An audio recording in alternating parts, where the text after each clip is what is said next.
高罗谦罪行败露，被羁押入狱，但大唐的风却愈刮愈烈。胶州突生变故，南诏派兵突袭，城中竟无兵应战。大哥那儿究竟发生了什么？我与王爷奉命奔赴胶州。胶州地处唐赵边界，只怕此处渗透的南诏势力尤胜京城。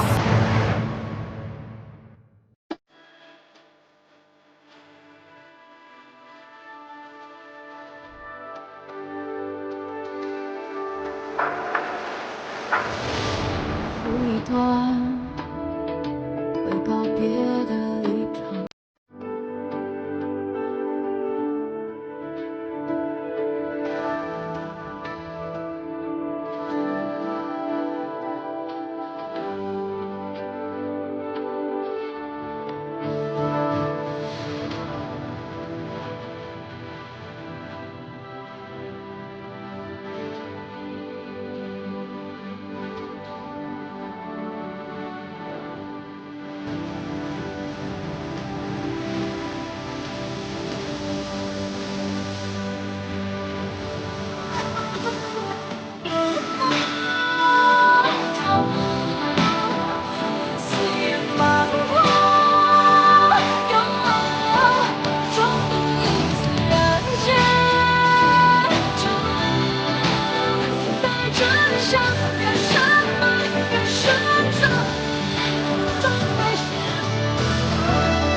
不知有贵客在，玉兰失仪了。贸然的打扰各位大人，是因为我四处找不见柳刺史，所以前来问问诸位，可有人见过他？柳世江不见了，何时的事？昨天夜里他回来喝了些酒，然后去找，然后便出了门，没再回来过。我担心他出什么事了。哎呀，这有什么好担心的呀？啊，无非就是南诏兵打进来了，他怕担责，一声不吭的找个地方躲起来了吗？不会的，大人确实不是什么勇毅之人，但也是辛劳赶回胶州的呀。韩长史，他毕竟是胶州的刺史，该不会是遭了南诏的暗算吧？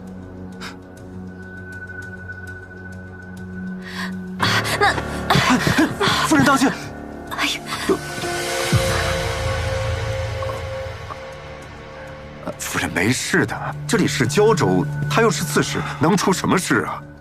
行了，我马上派人去找他，快扶夫人回去休息。是。我们也去帮忙找找吧。好。素闻三法司明察秋毫，屡破奇案，有安郡王和王妃在，玉兰便安心了。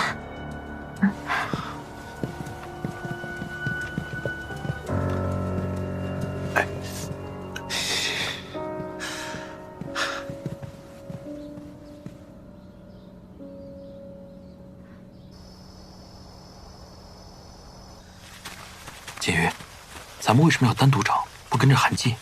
你是不是知道柳世江在哪儿？我怎么可能知道？我只是不想完全的相信韩季，一直被他牵着鼻子走。王爷，你看，这个足迹，可能是柳世江的。啊？怎么看出来的？玉兰夫人说他离开前喝了酒，所以较常人来讲，他的足迹会比较混乱，重心也偏移严重。就像这样。走。刘大人，刘大人，刘大人！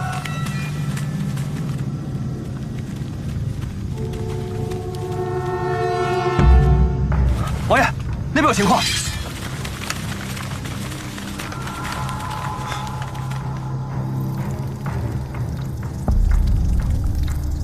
是柳世江吗？是的。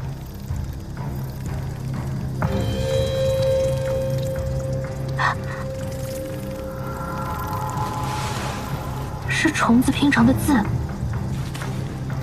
胶州恶地，万灵寂灭，兴亡不立，生机不存。这是什么意思啊？是在暗示什么吗？柳世江昨日还好好的，怎么就突然出了这样的事呢？你最后一次见他是什么时候？是昨日晌午。我听说他回了胶州，就赶快回刺史府与他商议南诏战事。看见他和韩季在争执，他还一味推诿色责，最后还将责任推给我。他与韩季发生过争执？对，你莫不是怀疑他的死跟韩季有关？太古怪了。什么？我是在想，柳世江死得太古怪了。若说他是被害的，可尸体的周围没有任何争执的痕迹。若说他是自己倒下的，摔在竹笋上的，那他倒在地上的姿势也有点太过平静了吧？你是说，人走在路上若不慎跌倒，应该下意识会用四肢去撑向地面，对不对？没错。可我们看到的柳世江，就好像他从天上直挺挺的掉下来，遭了什么天谴似的。你是在想那虫子拼成的话？胶州恶地，万灵寂灭，兴亡不立，生机不存。听着就不像什么好话。是说胶州这片土地是不祥之地，土地上所有生灵都将灰飞烟灭。若是再不用力兴亡，将再无生机。这些虫子倒挺会爬，能爬出这般大逆不道之言。所谓的谶言神谕，古往今来层出不穷，不过是些故弄玄虚的伎俩罢了。还有那些虫子也很古怪，我在西南的时候从未见过这种虫子，它色泽青湛湛的，8成是毒虫。可竹林里怎么会有那么多毒虫呢？若是能再验一下它的尸体就好了。韩季已经让刺史府的仵作去验了，我们且再等一等。他那么积极，分明是不想让我们先动尸体。我觉得我们还得再回一趟竹林，总觉得有什么线索给落了。我们先去看看圣上那道手谕。外使在长安期间，边境无诏，不得出兵对外。我在京的时候，从未听陛下提过此事。我也没听过，柳刺史也是这么说。我仔细看过，这个字是圣上的字，印也是圣上的印。而且韩季当年在刑部，曾辨认过不少伪造的文书信函。如果这个手谕是假的，他能看不出来？都对，就没什么蹊跷。蹊跷，就蹊跷在完全一致。即便是同一棵树上，也不会有2片完全相同的叶子。即便是同一个人，10根手指的指纹也是完全不同的。你俩夫唱妇随的，说的到底是什么意思啊？意思是，就算一个人一辈子写出来的字也不可能完全一样，更何况在一张纸上，完全相同的2个字。你看那2个安字和外字，这丝毫不差。这就说明这份手谕是有人模仿陛下的字迹，临时临摹出来的。谁会伪造得如此逼真？兄长可还记得5两的案子？就是那个偷盗宫中财物、欺辱宫女的侍卫。当时还偷走了几幅陛下的字画，应该就是用在此处了。心思如此缜密，埋这么长的线，得赶紧通知锦衣，让他和内侍省还有惠妃娘娘一起肃清宫中的爪牙，然后再让他和陛下确认一下这份手谕的真假，确保万无一失。好。这份手谕是谁借的？韩季。韩季。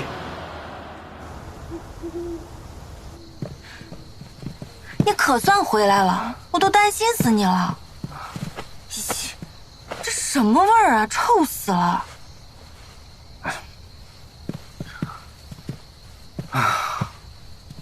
这个萧锦离呀，太阴险了！他居然跟山匪合作，把我的兵卡在了胶州。我得赶紧跟父王要人，把他们都救回来。你回来就好。右承安又在长安杀了不少大唐人，如今拍拍屁股走人了。大唐皇帝却扬言要我哥来替他顶罪。我在前线出生入死，大舅哥在大唐为南诏出谋划策，到头来，他想坐享其成，做梦！我得想想办法，赶紧拿下胶州，在父王面前扳回一城。我愿助夫君一臂之力。你能帮我什么呀？你不在府上的这段日子，我逮了个大唐的，为右承安办事的人，他好像知道右承安不少的秘密。谁呀？快让我见见！哎呀，你赶紧去洗洗，换身衣服，臭死了。是，夫人。你叫周汉？小人之前不叫这个，只是南诏有个叫长寿的，他说小人长得和大唐的前神策军校尉周汉几乎是一模一样，他便招了小人，改了名，换了姓。你在长安做什么？小人在长安替孔雀办事，期间也见过高大人几次，之后就被三法司给抓了。他们怕高大人派人来救我，就将我不断的转移。我眼瞅着有机会，就跑了出来，谁知道又被二王子的人给劫了。后来我才知道，原来二王子就是孔雀。右承安是孔雀？那可不是呢。小人在长安替他出生入死，现在觉着小人没了用处，竟然让我睡马厩，还想让人杀我灭口。我花光了所有的钱财，买通了守卫，才逃了回来。为何让你去办那个什么军校尉？办什么军校尉啊？其实就是装恶鬼，卖阳寿，所谓的续命药，实则是为了控制大唐官员的毒药。能知道这些，确实是在给南诏办事。小人怎敢对大王子有半句虚言啊？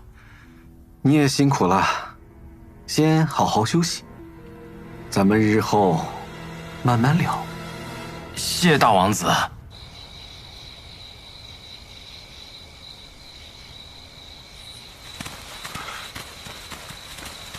就是这儿。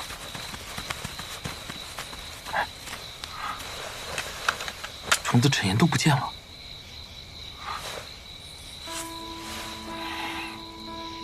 果然是香料。香料？应该是有人把会吸引毒虫的香料按照字迹撒在地上，毒虫循着香气聚拢成字，香料上的香味散了，毒虫也就随之散了。昨夜我还以为他们是被血腥气吸引来的，但是你们看，这些血迹上，反倒没有那些虫子聚拢的痕迹了。兴亡不立，生机不存。看来这南诏王还真是等不起。胶州城里有细作，周围没有任何打斗挣扎的痕迹，下手之人极有可能和柳氏江相熟。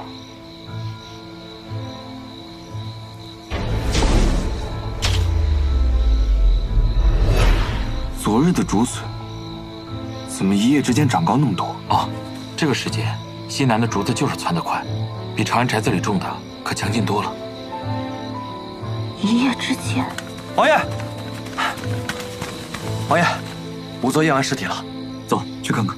等一下，我还要再取一样东西。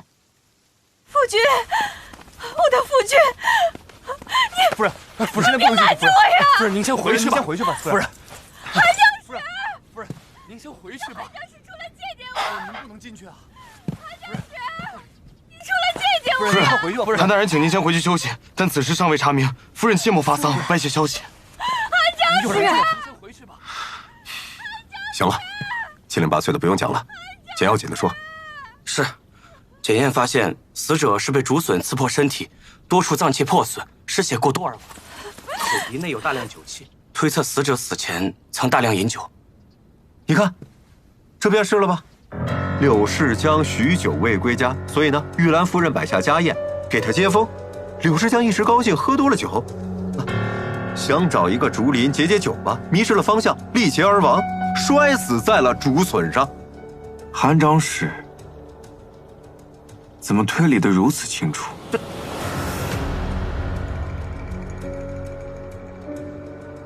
那是我见他浑身酒气，而且不仅是我，府上的人都看见了，对吧？你快接着讲。从尸身上看，并没有什么打斗挣扎的痕迹，也未有中毒迹象，所以很有可能是意外。还有什么？还有就是尸身周围曾出现过一具衬言。你放肆了啊！关门之内，哪有什么怪力乱神之说？是，小人知罪。兴许还有一种可能，拿进来吧。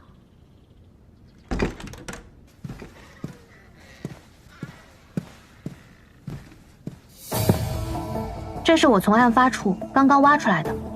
这根竹笋虽然未直接刺破柳刺史的身体，却浸在了血泊中，所以有一道很明显的血迹。也就是说，以这道血迹为界，浸血部分往下是案发后新长出来的，而上面未浸血的部分，则是它原本就在土地中的高度。这又如何？虽说每根竹笋的生长速度不同，但在同一方土地上，差别不会太大。这两相一对比，便可大概估算出，一夜之间，竹笋们便长出了这么多。你的意思是说，这竹笋是一点一点长进死者的身体里，直到把它贯穿？没错，在竹子疯长的时节里，我们偶尔也能看到死在山林里的野兽，身体会被一夜窜出的竹子贯穿。诗文里常说“竹如君子，虚心有节”，其实山野里的竹子是凶狠、蛮横的象征。安郡王妃，这也太匪夷所思了。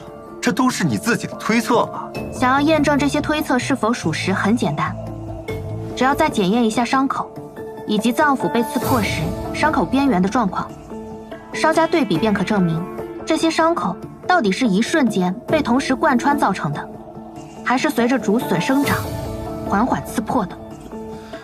这恐怕要对柳刺史进行剖验才行。但柳刺史尸骨未寒，刺史夫人还怀着身孕，在下也没有剖验的资格，怕是不妥。对啊，再说了，就算不是被竹笋一次穿破又如何？他也是醉酒而亡啊！安郡王妃、安郡王，你们习惯了三法司的阵仗，不知道边陲的减速。一桩明了的不能再明了的案子，何必如此大费周章呢？若是被生长的竹笋缓缓穿破而亡，那便可以证明柳刺史跌在竹笋时，可能已经身亡，或是濒死，无法挣扎，醉酒失足。不会如此。韩长史如此笃定，柳刺史就是醉酒失足。敢问韩长史，那夜看到柳刺史喝多后，您去了哪里？我在我自己的房间休息还不行吗？但据下人说，柳刺史是喝了酒之后才去找你的，似乎还与您发生了几句争执。您二人到底有何冲突？你这话什么意思啊？你们不是都知道的吗？当天我说柳刺史不理政务，所以没有给他脸面，他就恼羞成怒。后来这人越围越多，他自己就跑了。你们是知道的呀。柳刺史和您分别后，再也没人见过他，而您很可能是最后见到他的人，还和他爆发了激烈冲突。你什么意思？你是说我杀了柳刺史？简直荒谬！啊，我现在算是明白了啊！你们怕上面追查，为了自保，所以活生生的把我推出来当成替死鬼呀！你。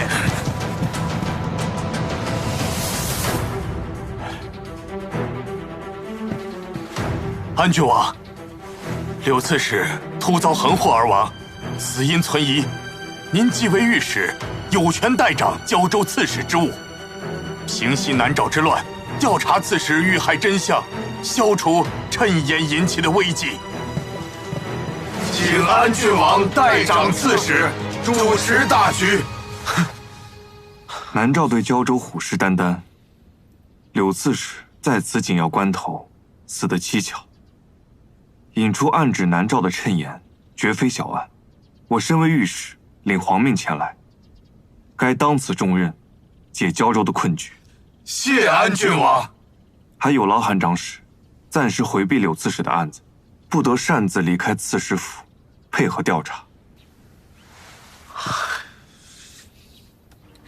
夫人为老爷准备了酒菜接风洗尘，老爷小酌了片刻后，便醉醺醺地出了门，去寻韩长史了。柳刺史出门前神色如何？哦，挺好的。老爷去时，小的没见着。他跟韩长史吵架时，小的正掌灯在府中各处巡查，正好赶上。都说了什么？狗贼！别以为我不在府上，这刺史府就是你的了！别上手啊！这里面有误会，外国愚昧妄为人，你还敢说？也没多说什么，因这府中的人越聚越多，老爷大抵不想闹得人尽皆知，便住了口。滚！滚！滚！滚！你还要撒谎吗？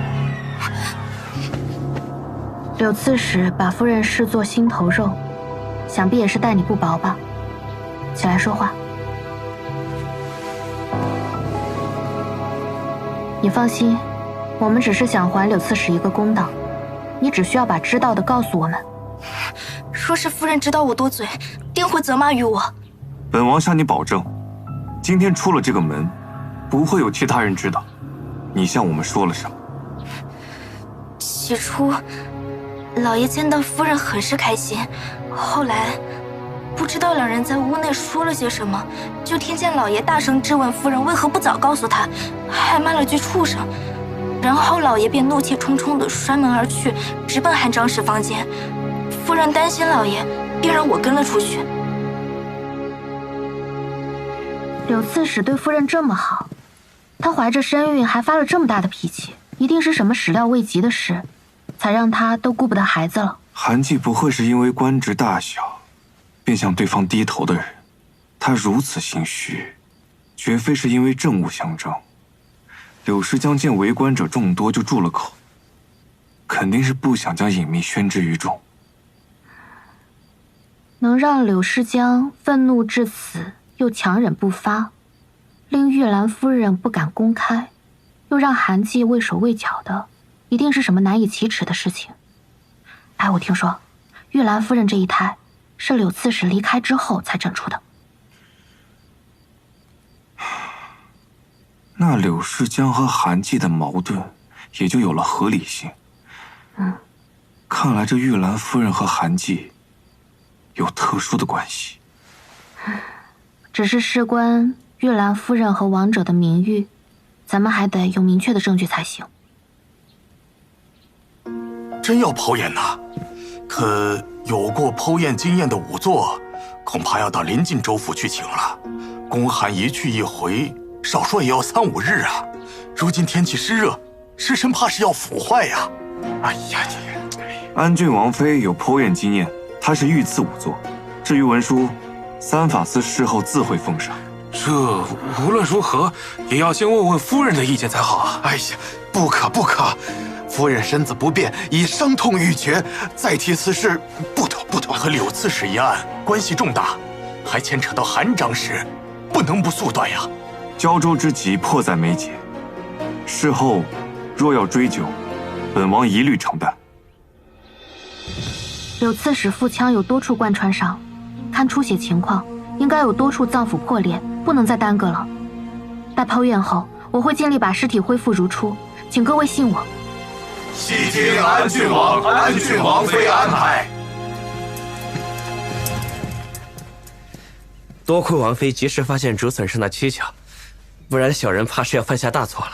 这也不能怪你，你没有去过案发现场，没见过死者被发现时的样子，也没有听王爷分析过这宗案子的看法，只是单凭一具干干净净的尸体，能验出这些已经算尽责了。这也是为什么三法司一直严格要求，各州府呈送来的命案，必须由2名不同的仵作先后进行初验与复验，2次检验结果没有矛盾之处，才能算数。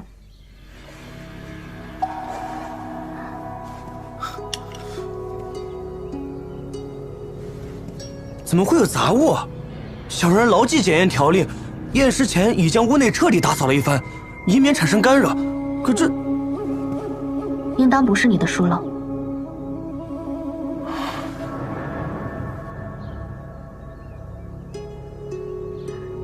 是昨日竹林里的毒虫的卵壳，怎么会出现在这儿啊？难道毒虫真的是从天而降的？这是天谴吗？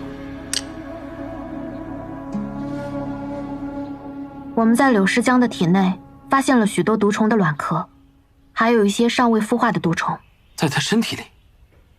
所以，当时我们看到的那些毒虫，不是竹林里聚拢而来的，而是从他的身体里爬出来的。这怎么可能？是很难置信，但尸体告诉我，那些毒虫一直在他的身体里生长，直到他死亡的那晚，虫子破壳而出。所以说，柳刺史的脏腑是先被毒虫刺破而死，再被插在竹笋上。毒虫顺着竹笋造成的伤口爬出，形成了一具衬眼。也就是说，柳刺史的身体就像是一个饲养毒虫的容器。没错。如果说这样算来，在他赴京之前，身体就已经被养了毒虫了。凶手这是蓄谋已久，前夜便是他为柳诗江选好最合适的死亡时间。这也太邪乎了！什么样的人会做出这样的事？大哥，你还记得那封伪造的手谕，和柳诗江的死，还有毒虫引发的谶言，都有异曲同工的印象。什么印象？搅乱交州，从战机还有民心等诸多方面为南诏造势，能做成这一切的人，一定在此时府里，且与柳诗江十分相熟。王爷，要弄清楚这些，我还要见一个人。夫人，安郡王妃来了。她又来做什么？夫人与她没什么可说的。只怕昨日验了老爷有结果了，这无论如何也是要见见的。请进来吧。是。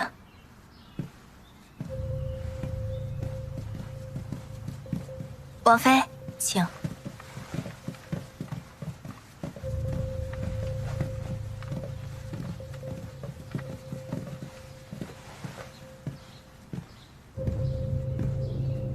见过安郡王妃。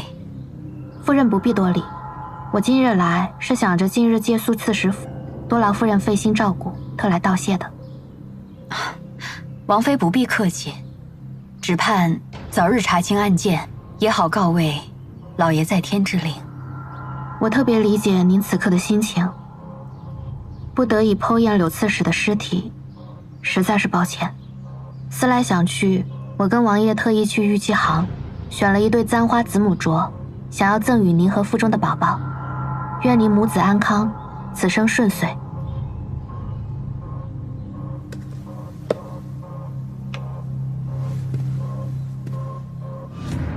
也不知道这圈口大小合不合适，我给您戴上试试看吧。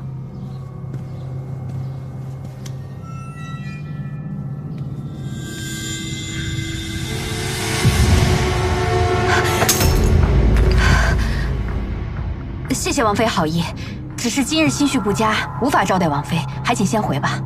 对不起，夫人，我平日不怎么戴首饰，这才失了手。改日我再去寻更好的，来给夫人赔罪。送客。是，王妃请吧。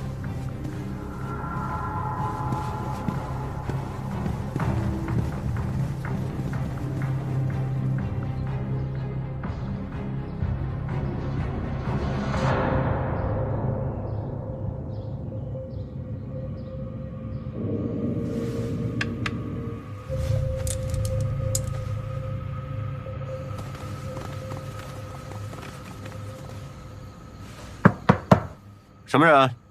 韩长史，睡了吗？睡了。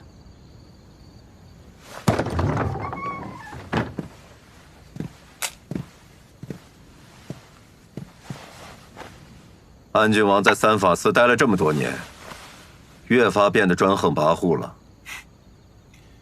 柳刺史的案子有了进展，韩长史不关心，这是好事啊！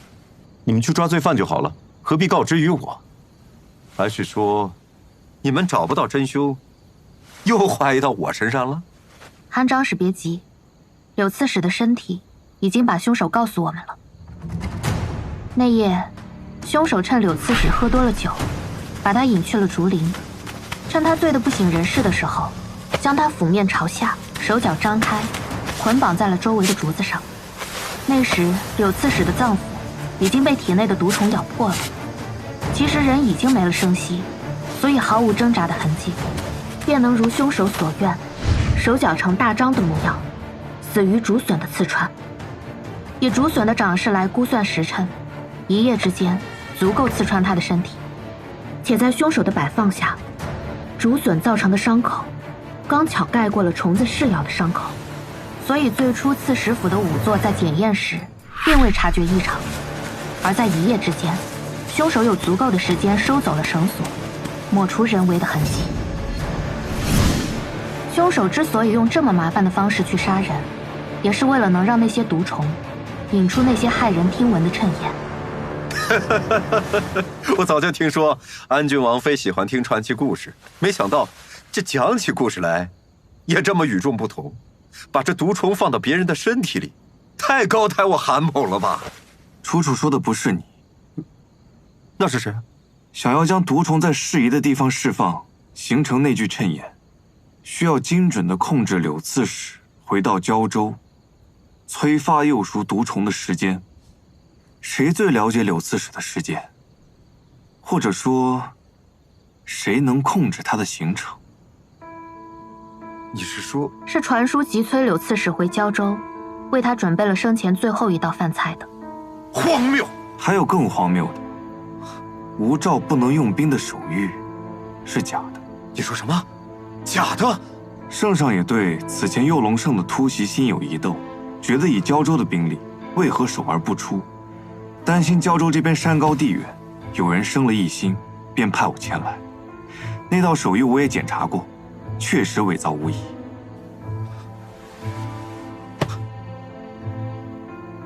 这不可能啊！这手谕……但我相信韩长史。圣上说，调你来胶州，名为左迁，实有重任。圣上深知柳世江的脾性，所以派你过来监察胶州所有事务，以防边境有乱。而胶州却畏罪不报，铸成大祸。圣上连这种话都跟你说了？圣上同我说这些，是因为胶州之乱已如鲠在喉，需要所有胶州官员戮力同心，才能度过此劫。没错，我来胶州之后，发现柳世江利用职务之便，为南诏商人在胶州经营大行便利。本来两地做生意也不是一件坏事，可是后来我发现柳世江管理松懈，其中大有隐患。所以你起初接近他，只是为了探听虚实？没错，我只是想查查他到底是贪财，还是另有谋算。但一来二去，与你相熟的不只是柳世江，还有玉兰夫人。你，韩长史，你别再隐瞒了，明眼人都能看得出，你和玉兰夫人的关系非同一般。安郡王，安郡王妃想用这种谎话来诈我，栽赃我不成，又要对玉兰夫人下手了。她身怀六甲，你说她能杀死一个烂醉如泥的壮汉柳刺史吗？你和玉兰夫人什么时候开始的？这跟你判案有关吗？我为什么要回答你啊？这……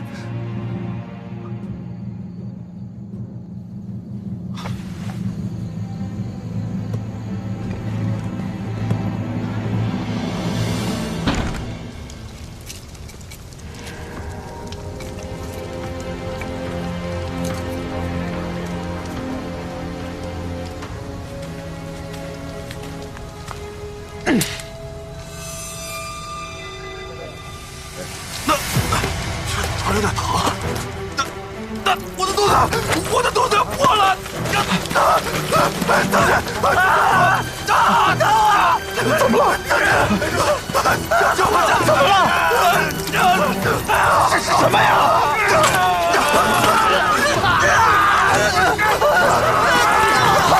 这边！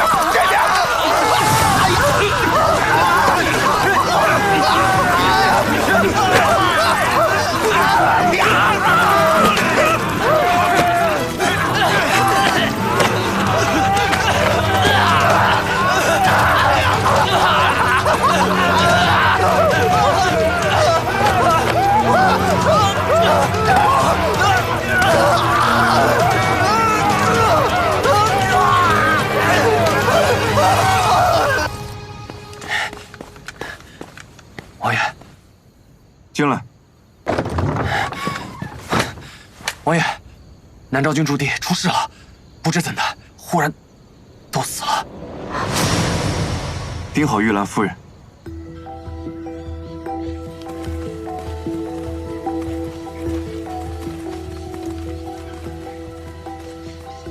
发现这些人突然死亡，我怕有什么蹊跷，又担心毒虫野兽毁坏尸体，干扰你们调查，就用篝火把他们都围了起来。他们死之前，没人靠近过吗？没有，我把他们围得严严实实，除了之前故意放走的大王子，再没有进出过一个人。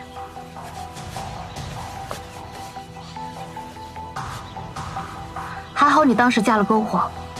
怎么了？这个香囊里有当时竹林里吸引毒虫100字的那种香。难道他们也是被毒虫咬死的？对，我发现他们有2个士兵跟柳世江一样，体内养了很久的毒虫。这些毒虫从他们体内爆裂而出，追随香气，猛烈攻击其余士兵。这些士兵身上都有被虫子咬过的痕迹，伤处青黑，唇舌、指甲青紫。为什么要让自己的士兵先遭殃？这个我也不知道，也许是没控制好，毒虫反噬了。我早就听闻南诏有培养毒虫的巫术，在控制这些毒虫，达到害人的目的。只是没想到，竟然有这么大的威力。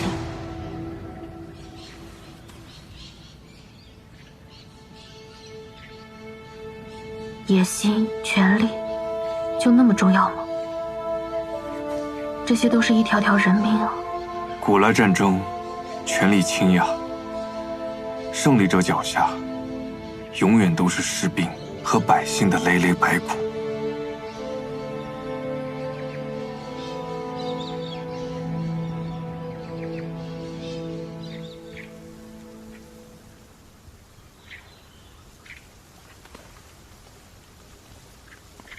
这次的事还没有好好谢过。不急，等事情都了结了，你再好好谢我。只希望边境的百姓能够早日安定下来，无论是百姓还是士兵，都能过上安稳日子。一定会的。当家的，阿果和这些婆婆不见了，寨子里又丢人了。现在边民失踪越来越多，这以前也有，皆是些猎户樵夫之流。可近半年来，失踪的百姓越来越多，男女老少皆有啊。最近寨子里断断续续总是有人走丢，四下派人找了，但是都没有下落。这几天咱们光顾着堵这帮南诏人，根本没顾得上寨子。据留守的弟兄来说，阿果和春喜婆婆5日前便下山去买日用，就再也没回来。大当家放心，我会扶好婆婆的。一个小的，一个老的，能去哪儿？是不是被拐了，或者被南诏人抓走了？别急，我会刺史府跟锦衣说一声，派些兵跟你们的人一起找。好。看来失踪人口不光限于苦力，而是另有所图。猎户樵夫之流失踪于山野之间是常事，很难引起大范围的关注。背后之人，便是要借着大家的习以为常，掩盖百姓失踪之事。如此小心谨慎，男女无一遗漏，能是为了什么呢？